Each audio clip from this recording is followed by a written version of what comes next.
네, 오늘의 저에게는 마지막 시간, 여러분들에게는 마지막 시간 아닐 텐데 아무튼 4교시 할게요. 저에게는 마지막 시간. 자, 이번 시간부터는 제5장 현금 및 현금성 자산에 대해서 알아볼게요. 여러분들이 앞으로 세무사 공부를 어떤 식으로 해야 되는가 전반적인 테크트리라고 할까? 그거 좀 설명 좀 드릴게요. 이미 아시는 분들은 아시겠지만 일단 여러분들 가장 먼저 뭘 수강해야 돼요? 회계 원리부터 수강을 해야 돼요. 지금 여러 가지 입문 과정을 하고 있잖아요. 근데 다른 입문반은 꼭 들어야 되는 건 아니다. 다른 선생님이 꼭 들어야 되는 건 아니다. 이렇게 얘기한 거 맞죠? 아마 그랬을 거예요. 하지만 회계 원리는 반드시 수강을 해야 되는 거예요. 또 회계 원리는 반드시 수강해야 되고요. 다른 과목의 입문 과정은 들으면 아주 큰 도움은 되지만 꼭 반드시 들어야 되는 것까지는 아니에요. 일단 회계 원리 수강해야 되고요.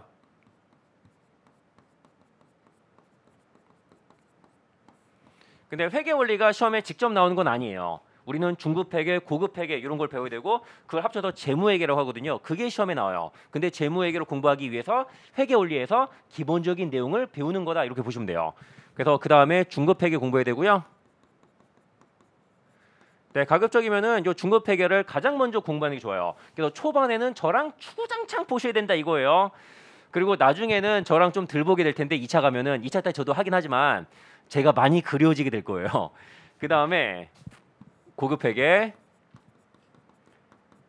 요 세무사 시험에서 고급 회계는 되게 계륵 같은 과목이에요. 공부할 분량은 은근 있는데 시험에 잘은 안 나와요. 그래서 약간은 도박을 좋아하시는 분들은 그냥 제낀 다음에 나오지 말아라. 나오면 까짓 거 1년 더 하지. 이런 자세 공부하시는 분들이 많은데 최소한의 대비는 해주세요. 그 다음에 여러분들 회계에는 중급 회계, 고급 회계 합쳐서 재무회계를 하고요. 또 뭐 있나요? 원가 관리 회계 있잖아요. 원가 관리 회계는 1차, 2차 둘 다 40점씩 배점으로 출제가 돼요.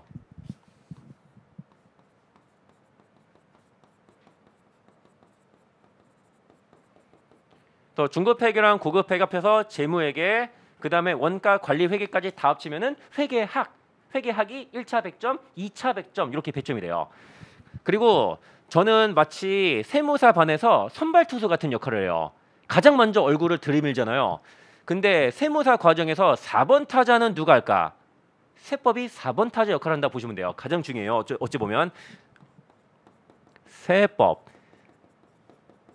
세법개론 이렇게 부르는데 그냥 세법이라고 할게요.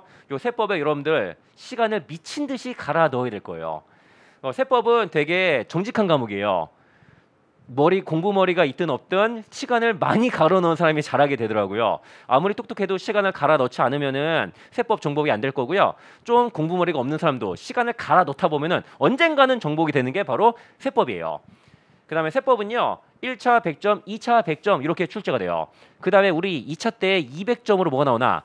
세법학이라는 과목이 나와요. 세법학은 세법에 대한 논술이다라고 보시면 돼요.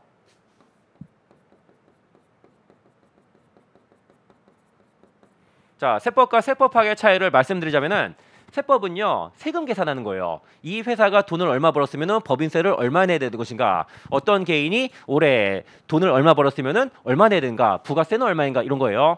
세법학에서는 뭐랄까, 세금을 왜 거둬야 되는가, 이거에 대한 과세 근거가 무엇인가 등등등 아주 이론적인 거 썰을 푸는 거를 배우게 될 거예요. 당연히 세법을 잘해야지 세법학을 잘하게 되는 거예요. 그 다음에 세법 듣기 전에 반드시 중급회계 공부해야 되거든요. 중급회계랑 세법이랑 아주 밀접한 관련이 돼 있어서 중급회계부터 공부를 잘해야 돼요. 만약에 여러분들이 중급회계 공부를 좀 부실하게 해가지고 세법 시간에 막 삽질하고 앉아있으면은 세법 선생님이 나를 막 때리게 될지도 몰라요. 그러니까 중급회계 열심히 공부하셔야 돼요. 그래서 여기가 세무사 시험의 가장 메인 라인이다라고 보시면 되는 거예요. 그 다음에 1차에는 이걸 추가로 뭐 공부해야 돼요? 선택 과목.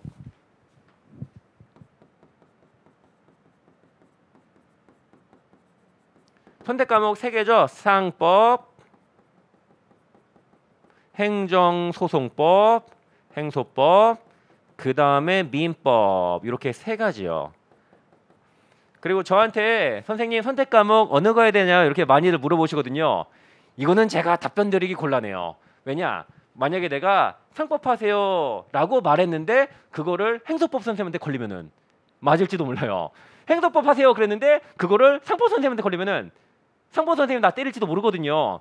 그러니까 어느 과목 선택할지는 이거는 제가 답변 드리기 조금 난처해. 그러니까 알아서들 정보 찾아보시면 돼요. 그 다음에 또 뭐 해야 돼요? 재정학. 참고로 요 선택 과목이랑 재정학은요. 요 메인 과목이랑 순서가 상관없어요. 얘네들 먼저 듣고 메인 과목 먼저 들어야 되고요. 메인 과목 먼저 듣고 얘네 요 선택 요 기타 과목이라고 할게요. 먼저 들어야 되고 요거 들으면서 요거를 뭐 섞어서 들으셔도 상관없고 근데 여기 메인 과목 있잖아요. 이건 요 순서 반드시 지켜주셔야 돼요. 우리는 지금 회계 원리 있는데 회계 원리에서는 자 영어로 치면 이거예요. 우리 영어 배울 때 가장 먼저 하는 게 뭐예요? A, B, C, D, E, F, G 이거 외우잖아요.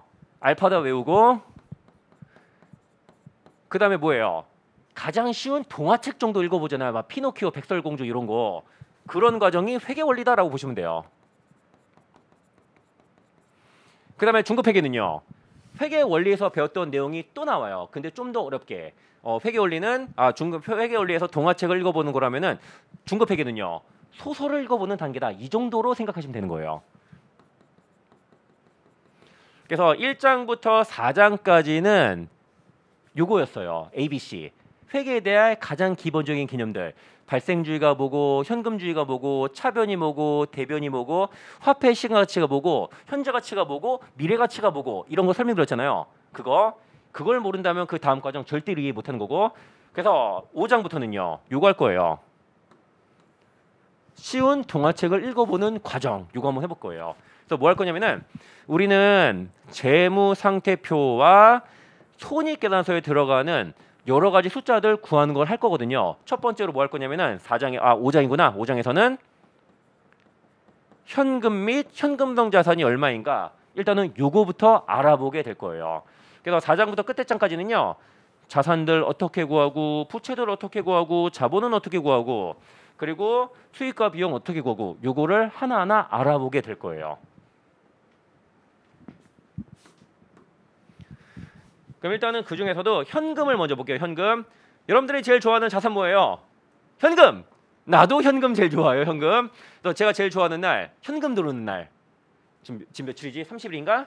열흘 남았네. 저는 매달 10일마다 거액의 현금이 들어오거든요. 거액까지는 아니고 아무튼 저는 10일만 기다리면서 살고 있어요.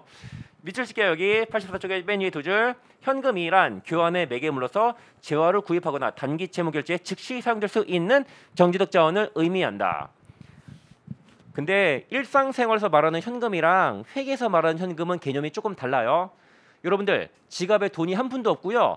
여러분들 은행 계좌에 100만 원 있다라고 쳐요. 나 현금 있다 그래요? 없다 그래요? 보통 현금 없다 그러죠. 일상생활에서 말하는 현금은 예금 같은 거 빼고 주머니에 있는 지폐, 동전 이런 것만 말하는 거잖아요. 근데 회계상 현금은요. 은행에 있는 예금 이런 것도 다 포함되는 것이에요. 그 다음에 84쪽에 하나, 둘, 셋, 넷, 다섯, 여섯, 일곱 번째 줄 밑줄 칠게요. 현금은 통화뿐만 아니라 통화는 주화, 지폐 이런 거 말하는 거예요. 동전, 지폐, 통화, 대용증권과 요구불 예금을 포함. 그러면은 통화, 대용증권과 요구불 예금이 뭔지 보여드릴게요. 먼저 통화는 동전이랑 지폐 말하는 거예요. 어떤 거? 100원짜리, 500원짜리, 1000원짜리, 5000원짜리, 만원짜리, 5만원짜리까지 지폐, 주화 등 다들 가지고 있죠? 그것들. 근데 요새는 다 카드 들고 다녀서 지폐랑 주화를 잘 안 들고 다니는 경우들이 많은데 그리고 모두 포함되느냐? 외국 통화도 포함돼요. 달러, 유로, 엔화 이런 것들. 그 다음에 지점 전도금, 소액 현금 이런 것도 포함된대요. 먼저 지점 전도금이 뭐냐면은 여기 본사가 있고요. 전국에 지점들이 있겠네. 애들도 본사가 있고 전국 각지에 학원들, 지점들이 있잖아요. 근데 지점에서 영업을 하려면 뭐 있어야 돼요? 현금 가지고 있어야 되잖아요. 요새는 수강료 결제를 다 카드 결제 많이 하는데 현금 결제하는 수강생이 있을 수도 있잖아요. 회계 원리 강의가 6만 원인데 어떤 수험생이 5만 원짜리 지폐 2개를 들이미네. 뭐 어떻게 돼요? 4만 원 거실러 줘야 되는 거잖아요. 그래서 지점에서 거스름돈 같은 걸 지급하기 위해서는 현금 가지고 있어야 되는데 그걸 뭐라 그런다? 지점 전도금이라고 하는 거예요. 요 지점 전도금은 지점이 가지고 있는 현금이다. 이렇게 보시면 돼요. 아무튼 현금이에요. 그 다음에 소액 현금이라고 돼 있네. 소액 현금도 지점 전도금이랑 비스무리한 거예요. 뭐냐면은 이마트 같은데 그 계산대 생각해 보세요. 요새는 거의 대부분이 카드로 결제가 되는데 현금 결제하시는 분들도 있잖아요. 그럼 뭐 해줘야 돼요? 거스름돈 줘야 되는 거죠. 또 소액 현금은 뭐냐면은 거스름돈 같은 걸 지급하기 위해서 카운터 등에서 보유하고 있는 현금 그걸 말하는 것이에요. 아무튼 지점 전도금이랑 소액 현금도 통화에 들어가는 거다. 이 정도만 기억하면 돼요. 그리고 통화뿐만 아니라 현금에는 통화 대용 증권도 포함돼요. 통화 대용 증권은 뭐냐면은 통화는 아니지만 통화와 비스무리하게 사용할 수 있는 자산을 의미해요. 첫 번째로 수표. 자, 옛날에 좀 거액의 용돈을 받을 때 한 10만 원 정도 받을 일이 어쩌다가 1년에 한두 번씩 있을 수 있었거든요. 요새는 어떻게 줘요? 5만 원짜리 지폐 2장 주잖아요. 근데 나 때는 나 때는 하는 거 보니까 나도 꼰대가 다 돼버렸네. 나 때는 5만 원짜리가 없었거든요. 그래서 10만 원짜리 수표를 받은 적이 몇 번 있었어요. 그래서 수표도 결제 수단으로 자유롭게 사용할 수 있거든요. 여러분들 수표 가지고 있으면은 은행 가서 수표 내고 뒤에다가 내 주소랑 전화번호 이런 거 적고 내면 되는 거예요. 수표. 그다음에 우편한 증서가 돼 있네. 우편한 증서는 우표랑 똑같은 걸까요? 아니에요. 우표랑 우편한 증서는 다른 거예요. 나는 우표가 뭔지 모른다 손. 다행이다. 한 3, 4년 정도 지나면은 우표라는 거를 태어나서 한 번도 못 본 수험생들이 여기 강의 들으러 올 것 같아요. 우표 뭔지 알죠? 우표 뭐예요? 이렇게 편지 봉투에다가 여기 내 주소, 여기다가 여자친구 주소 쓴 다음에 안에다가 연애 편지를 넣고 여기 우표를 붙인 다음에 빨간색 우체통에다 넣으면은 여자친구 집까지 배달되는 거잖아요. 그때 붙이는 게 우표예요. 우표. 다들 우표 써본 적은 있나요? 있으시구나. 누군가가 물어보면 써본 적 없다 그래야 돼요. 왜? 써본 적 있다 그러면은 본인이 아저씨라는 걸 인정하는 거니까. 근데 나는 이미 많이 써봤지. 아무튼 우편한 증서는 뭐냐면은 우체국에서 발행한 수표다라고 보시면 돼요. 그 편지 봉투에다가 돈을 넣어서 주고받고 하면 돼요? 안 돼요? 안 되는 거예요. 하지만 우편한 증서는 돼요. 그리고 우편한 증서, 저는 처음에 우편한 증서가 효통화 대용 증권으로서 현금에 포함되는 거다 이렇게 배우고 넘어갔거든요. 그래서 마음속으로 우편한 증서는 그 우체국 가서 살 수 있거든요. 우표랑 비스무리하게 생겼을 것 같아. 마음속으로 이렇게 상상을 했었는데 회계법인 들어가서 업무상 처음으로 우편한 증서를 봤거든요. 놀랐어요. 왜? 내가 상상하던 것과 그 모습이 너무나도 달랐기 때문이에요. 어떻게 생겼냐면은 그래서 내가 하나 가져왔지. 이렇게 생겼어요. 이게 우편한 증서예요. 보이시나요? 그냥 수표랑 똑같이 생겼어요. 그래서 요거 우체국 가면은 이거 10,000원짜리거든요. 10,000원으로 바꿔줘요. 근데 요거 가지고 편의점 가서 뭐 사는 거 될까 안 될까? 원래는 돼요. 원래는 되는 건데 이거 편의점 점원들이 이거 뭔지 잘 모르거든요. 그래서 과자 사 먹고 그런 데는 쓰기가 약간 곤란해요. 저기 좀 광화문 쪽으로 걸어가면은 광화문 우체국으로 나오거든요. 거기서 샀어요. 이거 아무 우체국이나 가면은 10,000원짜리 지폐로 바꿔주는 거예요. 저 소품 아주 잘 준비 많이 하고 있죠. 명품 강의를 만들기 위해서는 이 정도 철저한 준비는 해야지. 아무튼 우편한 증서는 우체국에서 발행한 수표, 그냥 수표랑 똑같은 거예요. 그 다음에 배당금 지급 통지표라고 있네.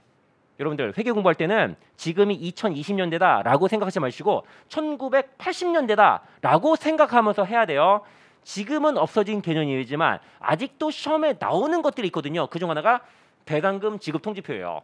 예를 들어 내가 삼성전자 주식을 한 주 가지고 있다라고 쳐요. 그 주식 가지고 있으면 거기서 배당금 나오잖아요. 삼성전자가 한 주당 500원씩 배당금을 주기로 했다라고 쳐요. 요새 어떻게 해요? 내 계좌에 500원 싸주거든요. 끝이에요. 옛날 옛적에는 어땠을까? 옛날 옛적에는 주주명부라는 걸 딱 관리하거든요. 그래서 우리 집에다가 배당금 지급 통지표 500원짜리 이걸 딱 보내줘요. 그럼 저는 그 배당금 지급 통지표 가지고 은행에 가서 500원짜리를 바꿔 먹든 삼성전자 본사 가서 500원짜리로 바꿔 먹든 하면 되는 거예요. 또 얘도 현금이나 마찬가지다라고 보는 거예요. 배당 지급 통지표. 그다음에 지급일이 도래한 공사채 이자표라고 돼 있네. 이런 것도 요즘 세상에 있나 없나요? 없어요. 요새 채권을 사면은 다 온라인으로 계좌로 다 싸주거든요. 그럼에도 불구하고 이런 게 시험에 나온다라는 거예요. 일단은 채권이 뭔지 알려드릴게요. 채권.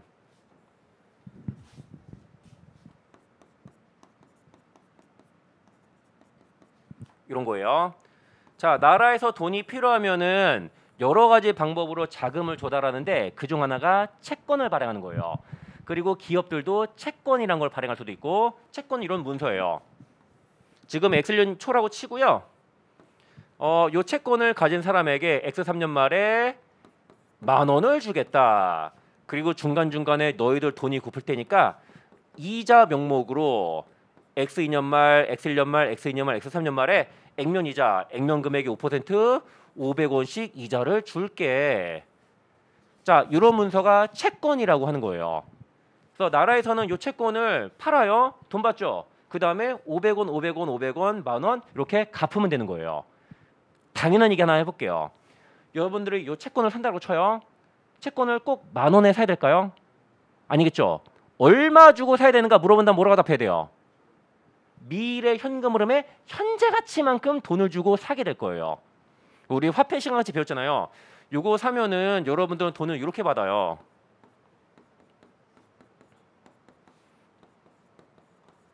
만원, 500원, 500원, 500원.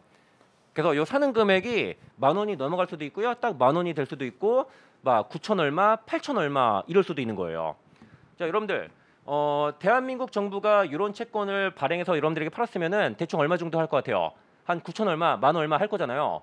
근데 북한 정부가 이런 채권을 발행했다고 쳐요. 이거 얼마에 살 수 있을까? 500원, 600원 아마도 이 정도 될 거예요. 실제로 북한 정부가 발행한 채권을 이베이 같은 데 가면 살 수가 있대요. 그러다가 통일이 되면은 돈 받을 수가 있는 거고 북한 정권이 그대로 붕괴해버리면은 그거는 휴지 조각이 되는 거고 그런 거예요. 아무튼 이런 게 채권이다. 근데 이런 채권을 나라에서 발행하면 뭐라 그런다? 국채. 공공기관에서 발행하면은 공채. 그 다음에 국채랑 공채를 합쳐서 국공채. 그 다음에 삼성전자 같은 회사들도 자금 조달 위해서 이렇게 채권을 발행할 수 있거든요. 그런 걸 뭐라 그런다? 회사채. 회사채를 줄여서 뭐라 그런다? 회채? 에이, 아니고 사채라고 하는 거예요. 네, 아무튼 그래서 여러분들이 이 채권을 사요. 근데 엑셀말이 되었네. 그럼 어떻게 하면 되는 거예요? 요거를 똑, 아이고 잠깐만 색깔 좀 다르게 똑 뜯은 다음에 요거를 갖다 내면은 500원짜리 동전 하나로 바꿔주거든요. 이게 바로 경과일이 도래한 공사채 이자표다라고 하는 거예요. 요즘 세상에 이딴 거 있나 없나? 아이, 요즘 세상에 없어요. 요즘 세상에는 다 온라인 채권이니까. 그럼에도 불구하고 시험에서는 나온다라는 거예요. 그 다음에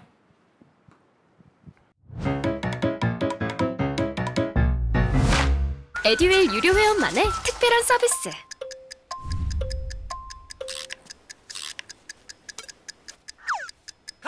하치하차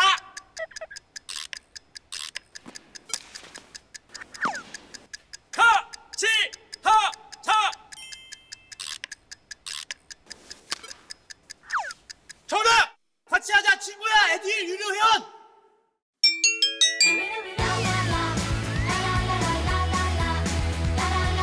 친구 소개하고 현금 받는 혜택. 오직 에듀윌 유료 회원에게만. 에듀윌. 기한이 도래한 어음. 자, 어음이 뭔지는 네이버 찾아보시면 돼요. 그래서 기간이 도래한 어음도 당장 바꾸면 돈 되는 거잖아요. 이것도 현금으로 치는 거예요. 근데 여기서 어떤 오해 많이 하냐면은 어음은 무조건 현금인가요? 아니에요. 기한이 도래해야 돼요. 아직 기한이 남아있는 어음은 현금이 아니에요. 그 다음에 내가 어음을 받았는데 어음 발행한 인간이 아이고 미안해 나 돈 못 갚겠어 배째 이럴 수 있잖아요. 그런 거 보고 뭐라 그래 유식한 말로 부도났다라고 하는 거잖아요. 만약에 기한이 도래한 어음을 가지고 있는데 아 이게 부도음이네 현금으로 분류돼야 안 돼요. 안 되는 거예요. 그래서 어음 중에서도 부도 안 나고요. 만기까지 도래해야지 현금이에요. 무조건 어음이라고 다 현금인 거 아니에요. 여기 오해 많이 하시더라고요. 아무튼 통화대웅증권 통화는 아니지만 통화와 비스무리하게 사용할 수 있는 거 네 현금으로 봐요. 그 다음에 세 번째 요구불 예금이라고 있네. 요구불 예금이 뭐냐면은 입금과 출금이 자유로운 예금을 말해요. 다들 통장 하나 가지고 계시죠? 그게 뭐예요? 그게 다 보통 예금이라고 하는 거예요. 여러분들이 원할 때 언제든지 ATM 가서 돈을 뽑았을 수 있고 원할 때 얼마든지 돈을 넣을 수 있잖아요. 그런 게 바로 보통 예금이라고 하는 거예요. 그래서 일상생활에서는 보통 예금을 현금으로 안 쳐주지만 회계에서는 보통 예금도 현금이다라는 거예요. 그 다음에 정기예금, 정기적금 이런 계좌도 있잖아요. 그거 현금 맞아 아니에요? 아니에요. 새롭게 뺏어 쓸 수가 없는 거니까. 그 다음에 넣는 것도 약속된 금액만 넣는 거고 더 못 넣으니까. 그 다음에 여기 당좌예금이라고 있네. 당좌예금은 미국 사람들에게는 굉장히 익숙한 개념인데 우리나라 사람에게는 조금 생소할 수 있거든요. 당좌예금이 뭔지 설명을 드릴게요. 당좌예금.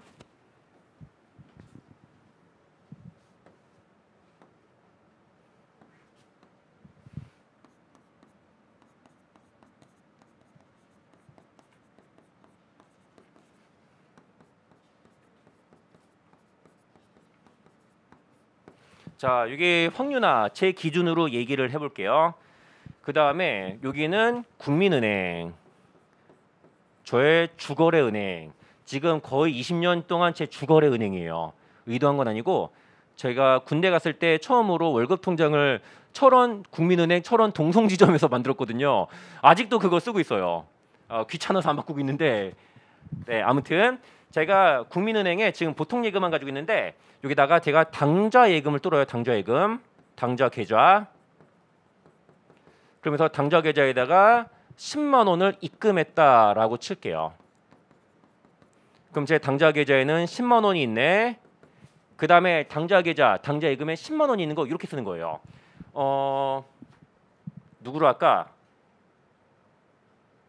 A씨라고 할게요. A씨. 자, 제가 A씨한테 물건을 하나 샀어요. 뭐 당근나라 같은 데서 직거래로 물건 샀다라고 쳐요. 보통은 현금 주잖아요. 근데 어떤 거래도 가능하냐면은 제가 수표를 발행해 주는 거예요. 요 당좌 계좌를 열면은 국민은행에서 수표책이란 걸 주거든요. 수표 용지 같은 걸 줘요. 그 수표 용지에다가 이렇게 쓰는 거예요.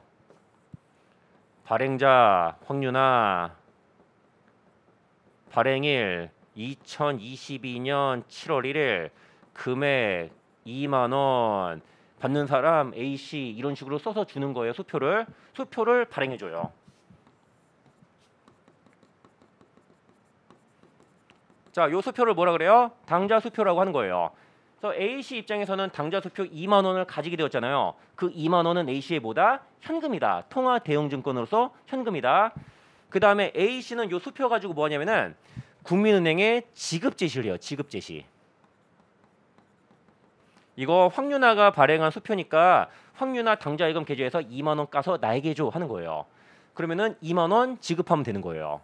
그래서 만 원짜리 지폐 2장을 직접 줄 수도 있고요. 아니면 A씨가 지정한 통장에다가 2만 원을 쏴줄 수도 있는 거고, 그럼 나의 당좌예금 계좌 얼마 되는 거예요? 8만 원 되는 거예요. 이런 식으로 사용하면 되는 거예요. 근데 우리나라는 수표 문화가 8을 써야 되는데,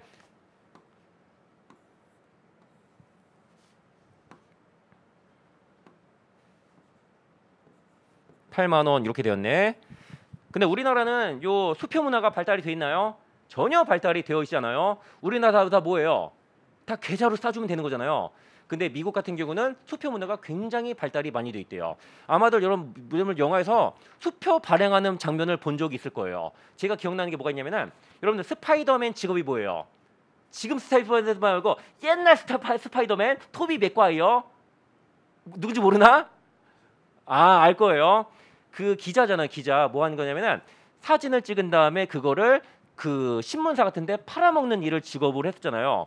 그래서 스파이더맨 사진을 제가 셀카 찍은 다음에 그 막 신문사에 팔아먹잖아요. 근데 편집장이 뭐라 그래요? 사진 딱 본 다음에 쓰레기네, 저리 꺼져.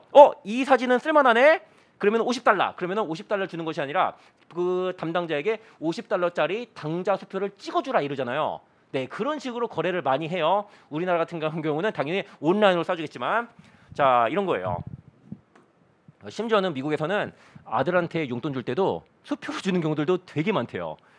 네, 그 다음에 이렇게 다 설명드렸네. 그 다음에 넘어갈게요. 현금성 자산. 현금성 자산은 현금은 아니지만 현금에 맞먹는 유동성을 지닌 자산을 말해요.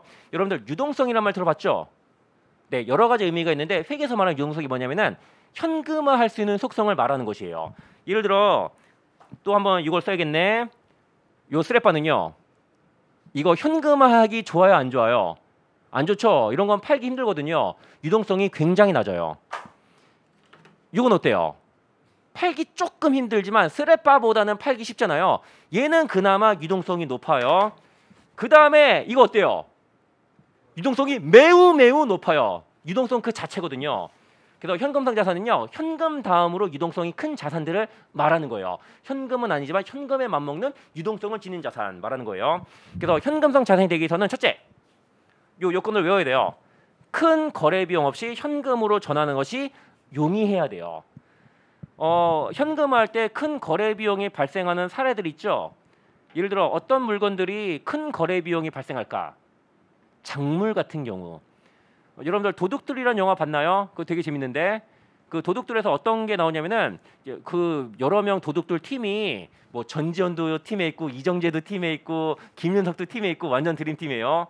한 200억 정도 되는 보석을 훔쳐요. 그 다음에 그거를 현금화해야 되잖아요. 누구한테 팔아요? 아시아에서 제일 가는 장무라비에게 파는 거예요. 근데 그 장무라비한테 200억 받을 수 있을까?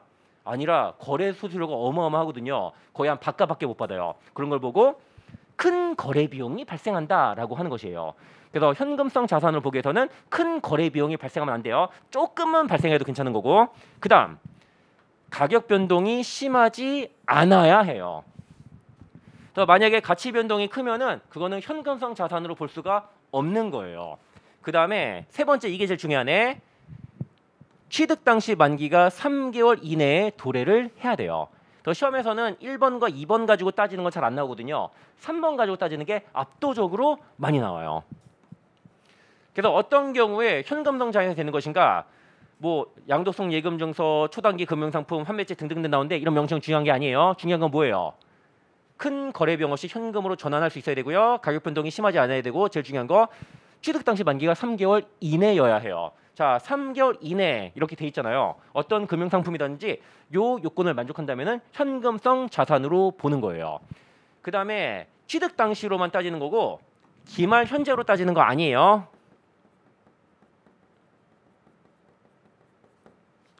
이게 뭔 소리냐? 요 소리예요.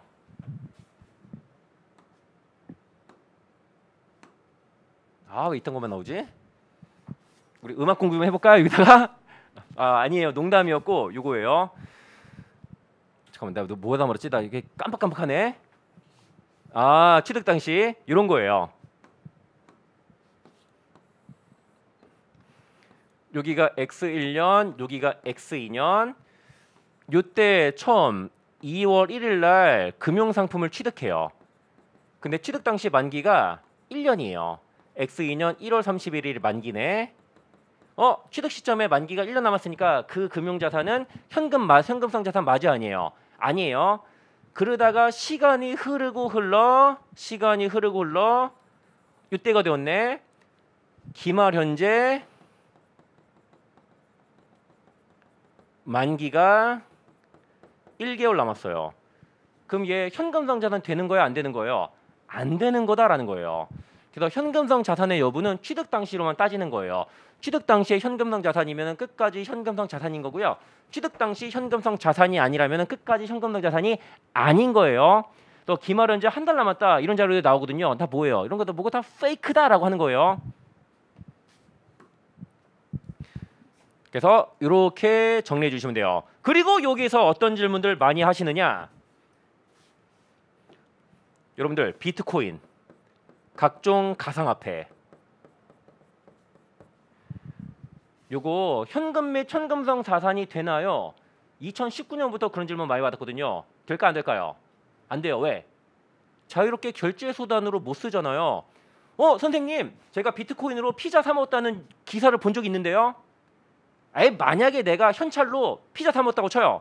그 뉴스에 나와요, 안 나와요? 안 나오죠? 당연한 거니까. 근데 비트코인 가지고 피자 사 먹은 게 뉴스에 나온 이유는 뭐예요? 워낙에 특이한 거래니까 나오는 거잖아요. 그래서 비트코인 같은 가상화폐는 자유롭게 결제 수단으로 언젠가는 쓸 수 있는 날이 올지도 모르겠는데 아직은 아니에요. 결제 수단으로 자유롭게 못 써요.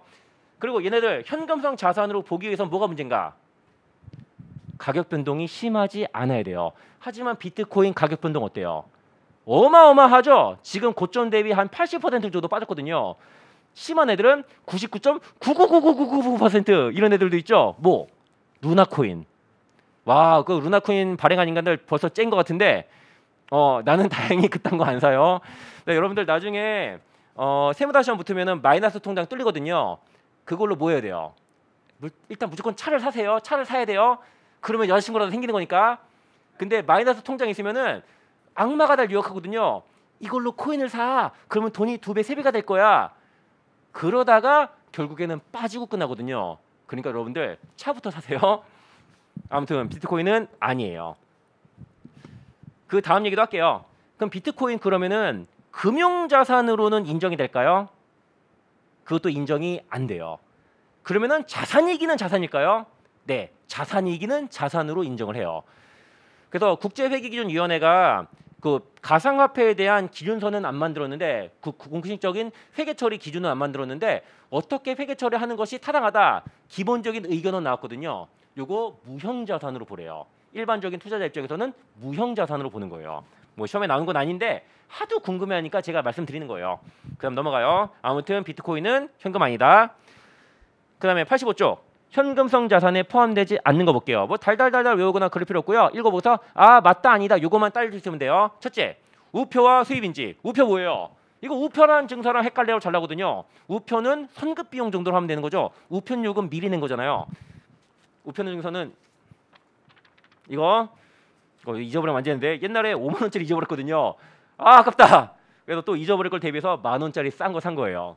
두 번째 선일자 수표. 여러분들 이렇게 외워요. 수표는 기본적으로 현금이다. 근데 수표 중에서도 현금이 아닌 게 두 개 있거든요. 그중 하나가 선일자 수표예요. 선일자 수표가 뭐냐면은 수표가 있네. 자 우리나라 상법에서는 상법 중에서도 어음 수표법이라는 게 있거든요.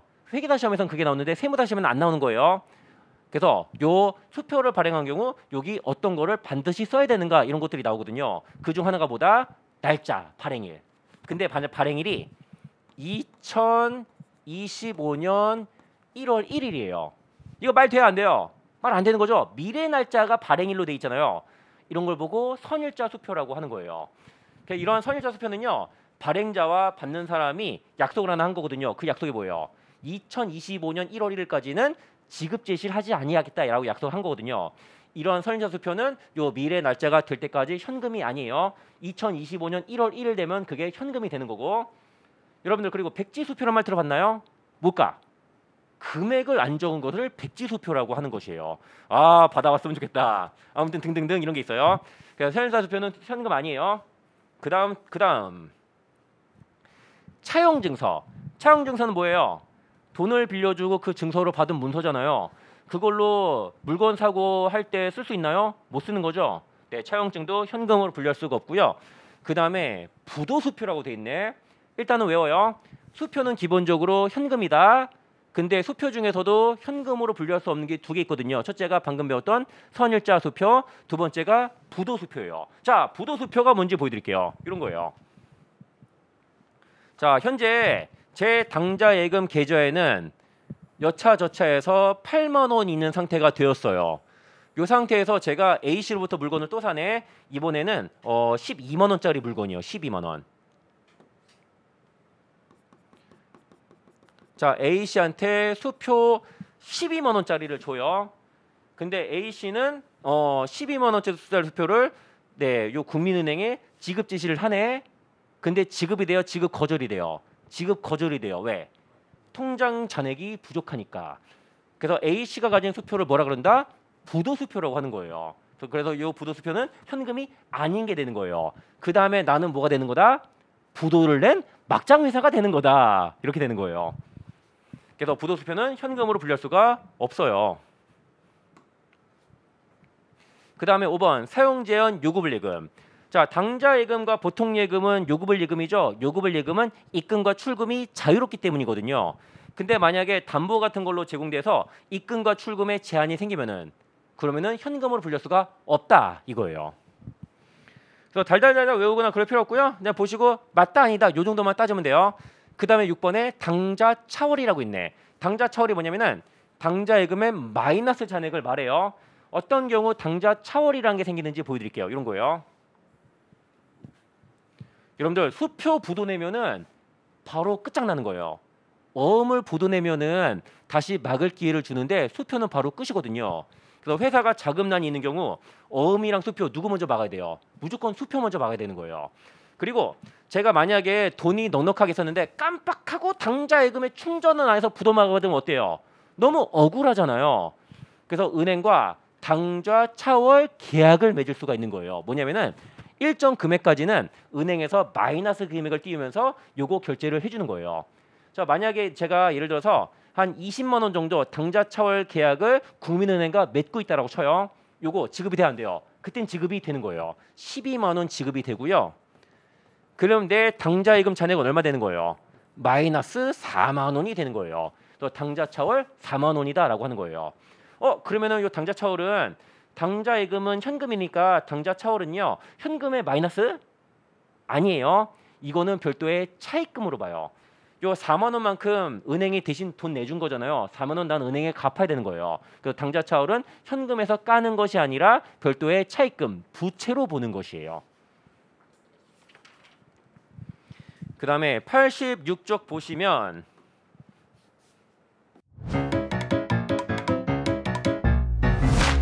에듀윌 유료 회원만의 남다른 서비스.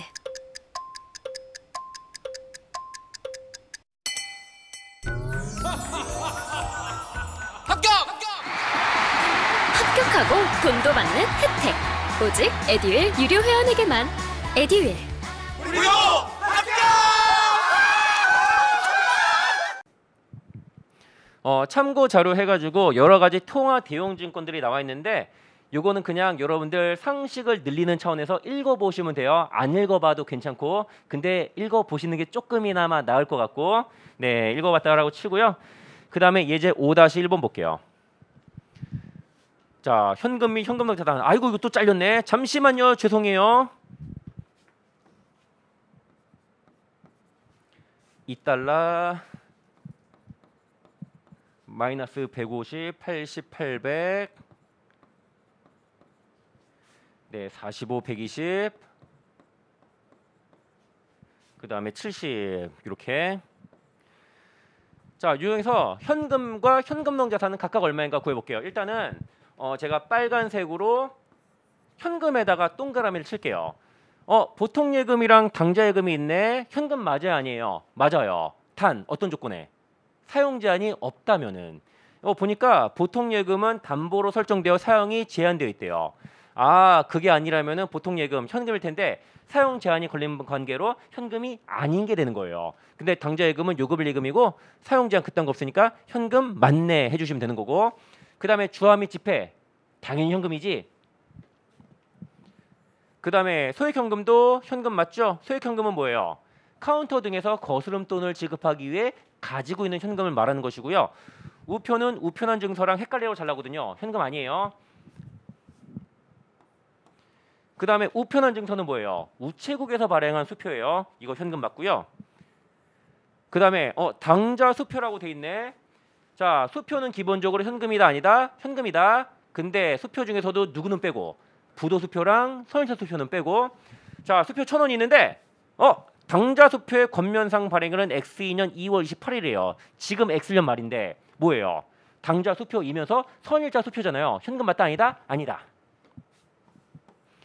그 다음에 외국 통화 있네. 외국 통화 현금 맞아 아니에요? 맞아요. $2가 있는데 $1당 얼마? 어디 갔지? 1,200원이잖아요. 요거는 2,400원 현금이다. 이렇게 해주시면 되는 거고요.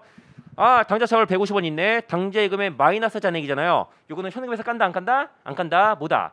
150원만큼 은행에 빚진 거거든요. 은행이 나 대신 돈 내준 거잖아요. 이거 갚아야 되는 거예요. 부채요. 부채 차입금. 그 다음에 당좌 개설 보증금. 이거 마음대로 뺏어 쓸 수 있나요? 없죠. 이거 나중에 당좌 계좌 다 되면 그때 환불받는 거거든요. 이것도 현금 아니에요. 지점 전도금이라고 돼 있네. 현금 맞죠? 지점 전도금은 지점에서 가지고 있는 현금 말하는 거잖아요. 그 다음에 양도성 예금 증서 있네. 이건 현금은 아니고요. 요건을 만족한다면 현금성 자산이 될 수 있거든요. 근데 양도성 예금 증서 보니까 취득 당시 100일 만기래요. 자 현금성 자산은 파란색으로 동그라미 할게요. 이게 현금성 맞아 아니에요? 아니에요. 시간이 흘러서 만기가 한 달 앞으로 3개월 안으로 돌아와도 그때도 아닌 거예요. 취득 당시로만 따지는 거지 기말 현재 기준을 따지는 건 아니니까. 그 다음에 정기이금 120원이 있네. 얘는 1년 만기래요. 아니고요. 그 다음에 환매채가 70원이 있는데 60일 환매 조건이래요. 3개월 이내잖아요. 그럼 현금성이 맞다. 그래서 시험에서는 현금 및 현금성 자산이 얼마인가 이렇게 잘 물어보거든요. 그러면 동그라미 친 거 합계 답하면 되는 것이에요. 이런 거 시험에 자주 나올까요? 나오긴 나오는데 자주는 안 나오고 5년에 한 번 정도 나온다 보시면 돼요. 거저먹는 문제로. 그래서 여러분들이 1차 시험을 안정적으로 붙기 위해서는요. 중에서 중하급, 하급 요 정도 문제 칼같이 풀어주시고요. 상급 문제는 한 반타작 정도만 해주시면은 그러면은 90점 가까이 나와요. 그래서 중급 난이도 문제 정도까지만 제대로 풀어도 여러분들은 떨어질래요? 떨어질 수가 없는 거니까 뭐만 잘하면 된다? 시키는 것만 잘하면 돼요. 근데 시키는 거 안 하는 학생도 문제인데 하지 말라고 하는 거 하는 학생들도 문제거든요. 제발 제가 하지 말라는 거 하지 마요. 시키는 것만 해요. 저도 선생님이 시키는 것만 했거든요. 그랬더니 진짜 1년 만에 초고득점 동작 교육을 하네. 여러분들도 시키는 것만 해요. 그래야지 여러분들이 붙을 확률이 높아지는 거니까. 그 다음에 제2절 은행 계정 조정표를 볼게요. 여러분들이 이 은행 계정 조정표를 이해하려면은 요즘 세상을 상상하면 안 돼요. 자, 요즘 세상에는 내 계좌에 돈 들어오고 나가는 거 다 알아요, 몰라요? 다 알죠? 핸드폰 문자로 누가 입금했다, 왜 출금됐다 실시간으로 확인이 되는 거잖아요. 그런 생각하면 이거 이해가 잘 안 돼. 여러분들 지금은 1980년대다. 자, 혹시 1980년대를 겪어본 사람 손? 나만 들고 있네. 1980년대 기억난다 손? 기억 안 나요. 1990년부터 기억나요, 저도. 네, 아무튼 옛날에는 그 스마트폰 이런 거 없고 문자 메시지 이런 것도 없었거든요. 그래서 은행에 돈이 들어왔나 안 들어왔나 확인하려면은 은행에 직접 가봐야 돼요. 그 다음에 텔레뱅킹이라는 거 나왔거든요. 어렸을 때 우리 엄마가 저 초등학교 때 은행에 계속 불이 나게 전화하면서 돈이 들어왔나 안 들어왔나 확인해 보던 그런 게 생각이 나요. 우리 엄마는 장난하게 열받고 내가 옆에서 뻘짓거리를 하면은 그때 회초리로 두들겨 맞고. 아무튼 그래서 1990년대 80년대에 상상하면 되는 거예요. 현금이 들어오고 나온 거를 실시간으로 모르는 그런 상황들. 그래서 실제 은행 계좌랑 내가 생각하는 은행 계좌랑 다를 수가 있는 거잖아요. 그래서 올바른 잔액이 얼마인가 이걸 한번 알아보자 하는 거예요. 그래서 은행 계정 조정표가 뭐냐면은 88쪽에 하나 둘 셋 네 번째 줄부터 밑줄 좀 칠게요. 은행 계정 조정표는 회사의 당좌예금 잔액과 은행의 당좌예금 통장 잔액과의 차이를 조정하는 표를 말한다. 그래서 이 은행 계정 조정표를 작성을 해야지 올바른 당좌예금이 얼마인가 알 수가 있는 거예요. 그러면은 한번 해볼게요. 은행에서 조정할 상황 이런 거예요. 자, 은행이 알고 있는 숫자가 얼마 있을 거예요. 회사가 알고 있는 숫자가 얼마 있을 거고. 그래서 회사 입장에서는 내 당좌예금 잔액은 5,000원이야 이렇게 파악을 하고 있는데, 근데 은행에 전화를 해봐요. ARS에. 근데 그랬더니 은행에서 누구누구님의 당좌예금 잔액은 4,250원입니다 이렇게 나오는 거예요. 두 개가 다르네. 누가 맞는 거예요? 둘 다 맞는 거 아니에요. 그래서 얘네들 적절하게 수정을 해야지 올바른 당좌예금 잔액이 나오거든요. 그래서 은행에서 조정해야 되는 거, 우리 회사에서 조정해야 되는 거 어떤 것들이 있나 알아볼 거예요. 첫 번째로 은행에서 조정할 게 뭐냐면은 미기입 예금이에요. 회사가 은행에 입금하였으나 은행에서 입금 처리되지 않은 경우. 자, 이것도 옛날을 상상하면 돼요. 은행이 4시에 마감을 하죠. 근데 우리 회사 직원이 한 4만 원 정도 들고요. 은행 창구에 간 거예요. 은행 창구에 창구 직원한테 넘긴 다음에 우리 회사 계좌로 입금 처리해 주세요 한 거예요. 그러면은 회사 입장에서는 자, 이거는 회사의 생각. 4만 원이 이미 입금이 되었네. 내 당좌예금 계좌에 4만 원이 플러스 됐겠네 생각을 할 거예요. 근데 은행에서 뭐라 그러냐면은 이거 받은 시간이 4시 2분이에요. 4시 마감인데 지금 입금 처리해 줄 수 있나 없나요? 없어요. 지금 마감됐거든요. 그렇다고 해서 돈을 돌려드린 다음에 내일 다시 오시지 이럴 수는 없는 거잖아요. 그래서 은행에서 이렇게 해요. 요 4만 원 지금 제가 받을게요. 근데 오늘 당장 입금 처리 안 되고요. 내일 오픈하면 그때 입금 처리해 드릴게요. 이런 경우들이 있거든요. 요새도 그런 경우들이 간혹 있어요. 그래서 은행에서는 플러스가 안 됐는데 회사만 플러스 했잖아요. 근데 정보 이용자에게는 뭐라고 보고하는 게 맞아요? 4만 원 현금 있다 보고하는 게 맞거든요. 어차피 내일 입금 처리될 거니까. 이런 경우에는 은행에 금액이 너무 크다. 400원이라고 할게요. 은행에 플러스 400원 해주셔야 되는 거예요. 그리고 은행 저희 계정 조정표가 나오면은 반드시 나오는 게 바로 요 기발행 미인출수표예요. 자, 여러분들 공부할 때는 이해하고 외우는 게 가장 좋아요. 하지만 항상 그런 건 아니고요. 어떤 경우에는 외우고 이해하는 게 훨씬 나을 수도 있거든요. 이거는 외우고 이해하는 게 낫겠다라는 게 저의 개인적인 생각이에요. 자, 기발행 미인출수표는 몰라. 일단 외워요. 기발행 미인출수표는 그 금액만큼 은행에서 까는 거다. 기발행 미인출수표는 은행에서 까는 거다. 일단 외워요. 왜 은행에서 까야 되는 건지 제가 좀 이따 알려드릴게. 일단 외웠나요? 오케이, 좋아요. 그리고 한 내일 모레쯤 되면 까먹겠죠? 원래 그런 거예요. 외우고 까먹고 요거를 반복해 나가는 게 세무사 공부예요. 다른 과목도 마찬가지일 거고. 자, 요 기발행 민주수표가 일단은 은행에서 까는 건데 왜 까는 건지 설명을 드리도록 할게요. 기발행 민주수표는 이런 거예요. 자, 다시 요거 해볼게요.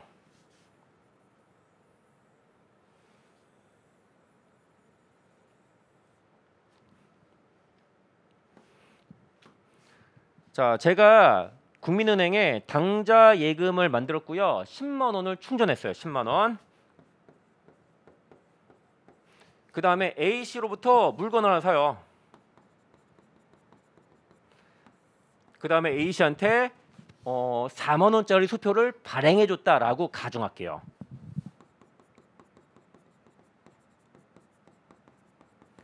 자, 저 황윤아 입장에서, 회사 입장에서 4만 원짜리 수표를 발행해준 순간 내 당좌예금은 얼마라고 생각할까? 6만 원이라고 생각하게 될 거예요. 보통은 수표 받으면 바로 지급 제시하는 게 일반적이거든요. 회사는 6만 원이라고 생각을 하고 있어요. 근데 A씨가 아이고 요게 귀찮았는지 4만 원을 계속 가지고 짱 박아두고 있는 거예요. 지급 제시를 연말이 되도록 안 하고 있는 거예요. 그럼 은행 내 계좌는 실제로 얼마예요? 계속 10만 원인 거예요. 왜? 4만 원 나가야 되는데 저 녀석이 지급 제시를 안 했으니까. 그래서 은행에서는 요거를 10만 원으로 파악하고 있어요.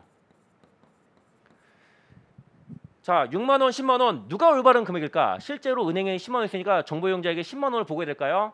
아니에요. 회계 목적은 뭐다? 정보 이용자에게 유용한 정보를 제공하는 거잖아요. 지금 실제로는 계좌 잔액이 10만 원이지만 조만간에 A씨가 지급 제시하면서 수표만큼 나갈 거잖아요. 그래서 은행에다가 이렇게 4만 원 해줘서 6만 원이다 라고 보고하는 것이 정보 이용자에게 유용한 거거든요. 이러한 이유로 이런 기발행 이미 발행했는데 민주수표 지급 제시가 안 된 수표 요거는 은행에서 까는 거예요. 이해됐나요? 근데 이거는 솔직히 이해하는 게 중요하지 않은 것 같아요. 뭐가 중요하다? 결론을 정확하게 외우는 게 중요하다. 다시 한번 강조하지만 여러분들이 공부 10년 20년 할 건가요? 이 공부? 아니잖아요. 빠르면 1, 2년 늦어도 3, 4년 안에는 이 바닥 털고 나가셔야 되거든요. 그래서 짧은 시간 안에 여러분들이 공부를 마무리하기 위해서는 어느 정도 암기에도 의존할 필요가 있다라는 거예요. 그래서 은행에서 조정할 사항 대표적으로 이렇게 두 가지가 있어요. 자, 그 다음에 회사에서 조정할 거. 자, 회사에서 조정할 거는 두 개만 생각하면 돼요. 일단은 뭐냐면은 실제로 은행에 입금이 되었는데 내가 모를 수도 있는 거잖아요. 만약에 우리 엄마가 내 당좌예금 계좌에 지금 한 12시 30분쯤에 50만 원을 보냈다고 쳐요. 나 알아요 몰라요? 아, 지금 모르고 있거든요. 실제로 50만 원 들어왔는데 그런 경우 말하는 거예요.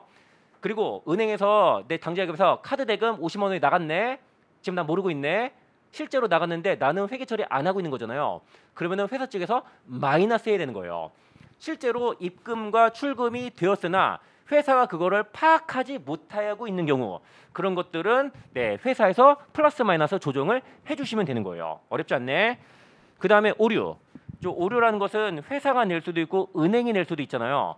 회사가 낸 오류는 당연히 회사 쪽에서 조정하는 거고 은행이 낸 오류는 은행 쪽에서 조정하면 되는 거예요. 자, 이게 그러면은 89쪽에 예제 5-2번 있거든요. 요거 한번 풀어볼게요. 그래서 은행 계정 조정표를 작성하여 올바른 당좌 예금 잔액을 구하시오 하거든요. 이런 거 시험에 나와요, 안 나와요? 한 3, 4년에 한 번 정도 나오는데 이것도 완전히 거저먹는 문제예요. 또 거저먹는 문제 방심하지 말고 칼같이 잡아먹고 중급 정도 되는 문제들도 다 잡아먹고 어려운 문제들은 적당히 틀리고 이러면은 네, 7, 80점 정도 넉넉하게 받을 수가 있거든요. 해볼게요. 주 ABC는 X1년 12월 31일 당좌 거래 은행인 ABC은행에 당좌 예금 잔액을 조회한 결과 158만 원임을 확인하였다. 뭔 소리? 자, 은행 측 잔액 수정 전에는 158만 원이다.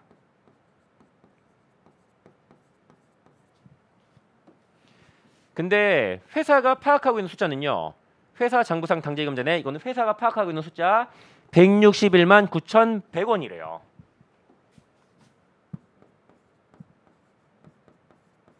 어이쿠 틀리네. 그러면은 올바른 잔액이 얼마인지 알아보도록 할게요. 첫째, 1번 회사가 12월 30일을 입금했는데 은행에서 입금 처리하는 금액이 5만 원이 있다. 마감 직후에 5만 원을 은행 창구에 갖다 냈는데 은행에서는 죄송합니다. 내일 아침에 입금 처리해 드릴게요 한 게 있는 거예요. 그러면은 은행 쪽에 플러스 5만 원 하면 되는 거예요.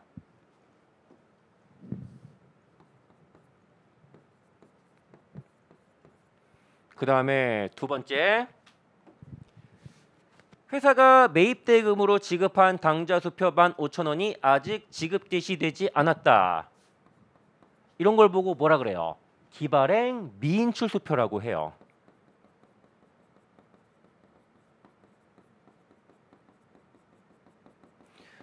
요 은행 계정 조정표 문제가 나오면은 반드시 끼는 게 바로 요 기발행 미인출 수표예요. 어떻게 한다? 은행에서 깐다. 외웠죠? 왜 그런지 설명드렸고, 근데 왜가 중요한 게 아니에요. 은행에서 깐다 이게 중요한 거지. 그래서 2번 은행에서 얼마? 15,000원 까주시면 되겠네.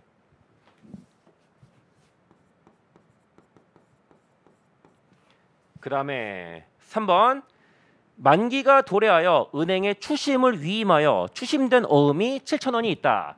말이 되게 없네. 어려운 거 아니에요. 근데 상황은 뭐냐면은 우리 회사가 어음으로서 받을 돈이 7,000원 있었는데 은행이 대신 그걸 받아다가 내 당좌예금에 7,000원을 꽂아줬다.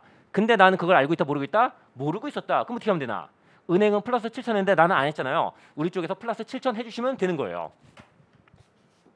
3번 회사 쪽에 플러스 7,000. 4번 거래처로부터 받아 예입한 수표 12,000원이 부도 처리되었다. 자, 부도 수표인데요. 이것도 일단 외워요. 외운 다음에 왜 그런지 알려드릴게. 이런 부도 수표는 회사 쪽에서 까주시면 되는 거예요.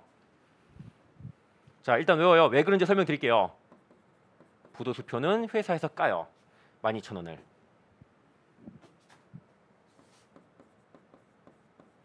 왜 회사에서 까야 되는 것인가? 그거를 설명드릴게요. 자, 여기다 할게요. 아, 이거 별로 안 예쁜데. 이런 거예요. 여기가 은행, 여기가 회사. 자, 회사 측 잔액이랑 우리 잔액이랑 똑같이 100만 원이었다 라고 가정을 할게요. 다른 조정사항이 없어서 100만 원이 맞는 금액이다 라고 칠게요. 근데 우리 회사가 수표 10만 원짜리가 있었는데 그 수표 10만 원을 은행에다 낸 거예요. 아, 이거 다른 회사가 발행한 당좌 수표인데 내가 지급 지시할 테니까 이거 받아다가 내 통장에 넣어줘 하면서 은행에 10만 원 던지고 온 거예요. 자, 회사는 뭐라고 생각해요? 10만 원 통장에 입금됐겠네. 내 당좌예금 잔액은 110만 원이겠네 라고 생각을 하고 있는 거예요. 근데 10만 원 수표 넣었는데 알고 보니까 그게 뭐예요? 알고 보니까 그게 부도난 수표인 거예요. 실제로는 10만 원 입금됐나요? 안 됐나요? 안 됐을 거거든요. 현재 이 상태인 거예요. 이게 수정 전 금액. 맞지 않아요? 근데 이번엔 누가 맞는 거예요?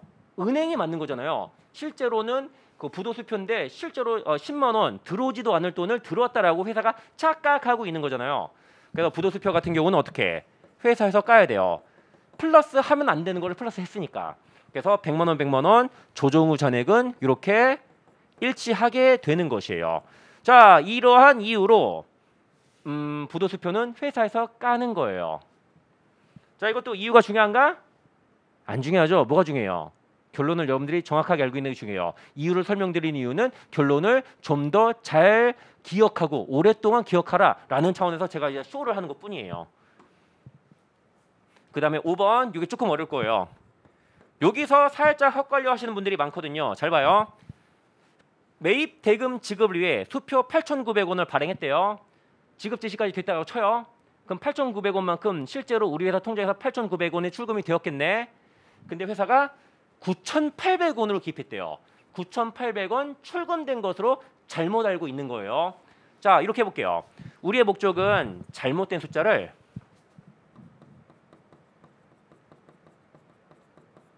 올바른 숫자로 바꿔야 되는 거잖아요. 잘 봐요. 자, 실제로는 8,900원만큼 출금이 되었어요. 8,900원이 나갔겠네. 근데 회사는 어떻게 착각하고 있는 거예요? 9,800원이 나갔다라고 착각을 하고 있는 거예요.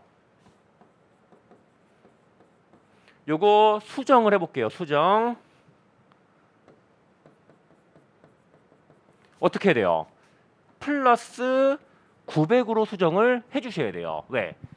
올바른 금액은 8,900원 나간 건데 9,800원 나갔다고 900원이나 과다하여 출금했잖아요. 다시 플러스 900을 해야지 올바른 숫자가 되는 거예요. 그래서 맨 마지막에 여기다가 플러스 900 해주시면 돼요. 자, 그래서 수정후 잔액이 둘 다 161만 5천원으로 똑같이 나올 거예요. 그래서 요게 은행 계정 조정표고요. 쉽게 나오면은 요것도 많이 나와요. 그리고 여기서 어떤 질문 많이 받느냐? 이런 질문 많이 받아요. 9,800원이 8,900원 되는 거니까 플러스 900이 아니라 마이너스 900이 돼야 되는 게 아닌가요? 아, 목소리 너무 컸나? 미안. 이런 질문 많이 받거든요. 9,800이 8,900이 된다고 해서 마이너스 900이 아니에요. 부호를 보셔야 되는 거잖아요. 마이너스 9,800을 마이너스 8,900으로 만드는 거예요.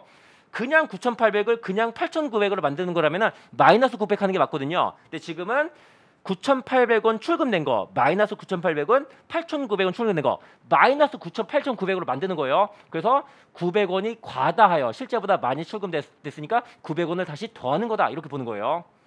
여기서 많이 헛갈려들 하시더라고요. 딱 적당한 타이밍에 오전 강의가 끝났네.